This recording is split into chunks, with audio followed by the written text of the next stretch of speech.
أشكر الجمهور العراقي اللي كان متواجد اليوم. الأمانة ما قصروا وكانوا حاضرين في الملعب. أعتقد احنا استمتعنا بأجواء مباراة حلوة. آه، بداية في البداية طبعا دخولنا هذه البطولة ان احنا ناخذ كل مباراة خطوة بخطوة. الحمد لله خطينا الخطوة الأولى وفزنا بثلاث نقاط وما تسجل فينا هدف، هذا المهم. البطولة احنا قاعد يعني نفكر فيها ونشتغل عليها مباراة، فحنا ناخذ خطوة بخطوة. الحمد لله الخطوة الأولى خذيناها، بقي لنا خطوة ثانية وخطوة ثالثة. إذا الله وفقنا إن شاء الله نفكر بباقي الخطوات، لكن حنا الحين ننسى الفرحة اللي فرحناها قبل شوية وفرحة الفوز.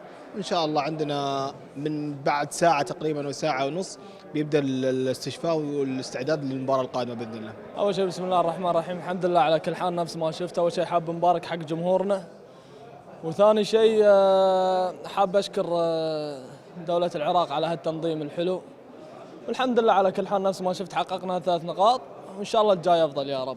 والله احنا تفكيرنا أن احنا نترشح بس، أما الأفرقة الثانية الله يوفقهم إن شاء الله، واحنا تركيزنا على التأهل إن شاء الله. يعطيهم العافية الشباب، ما قصروا. مباراة كانت صعبة بس الشباب أدوا اللي عليهم.